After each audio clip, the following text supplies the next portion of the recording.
although he is one of the greatest batsmen of all time, there was a stage in Virat Kohli's career when he kept getting dismissed to a particular stroke outside his off stump. And he couldn't figure out what he was doing differently until eventually one of his coaches was able to pinpoint a small technical flaw that had crept into his game. And with some hard work, Kohli was able to remedy the flaw, and voila, his prolific run scoring returned to what it had been before.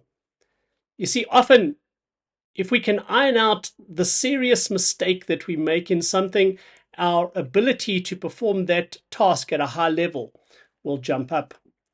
What I want to do in this short video is to teach you the concept that will iron out perhaps the biggest mistake people make when reading journal articles. Actually, it's two intertwined concepts. Namely, that there is a difference between the meaning of an article and the significance of that article. We need to distinguish and, in our reading habits, keep distinct meaning from significance. So, what is the meaning of an article? Meaning is the meaning or message that the author intended to communicate to you through their words.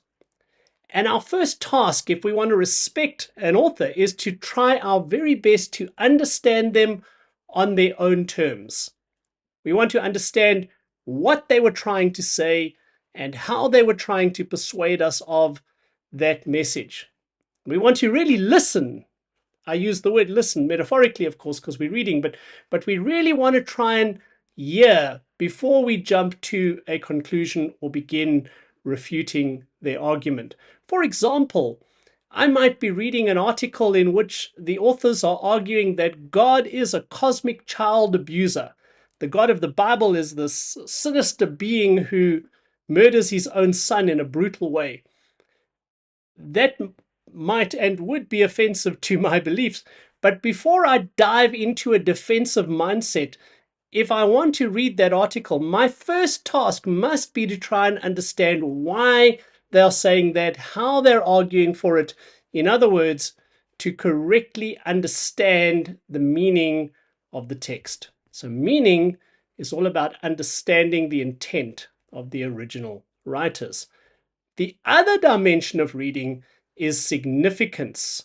Significance. Now, if reading is the meaning in the text, what the authors were trying to say, significance is the meaning of the text to me. It's meaning to rather than meaning in.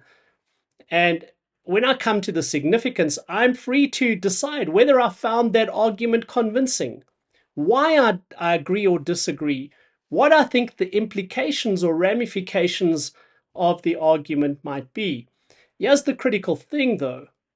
We call this engaging with significance criticism. So interpretation is trying to understand meaning. Criticism is exploring the significance of the article and its argument for my interests, my research, my context, etc. The critical thing is we must understand before we can legitimately criticize. We must first come to terms with meaning before we jump into significance. So our reading of a journal article needs to be in two distinct phases. Our first mission is to understand the meaning. What were the authors trying to communicate, and how did they go about achieving that? And then once we've grasped and understood that, we can dive in and say, here's what I think about it. Here's why I disagree or agree. And if I accept that premise, these are the implications the article might have for my world, my context, my research.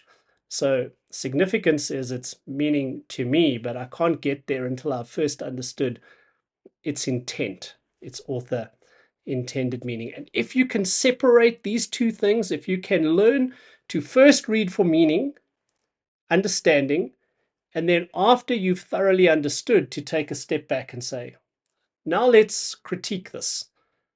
What are its ramifications? How convincing is it? You will then be reading journal articles in a way that will be empowering and effective. So what's the big pitfall? It's often as we start reading, we too quickly jump towards disagreeing or engaging or thinking of ramifications. First understand, then criticize.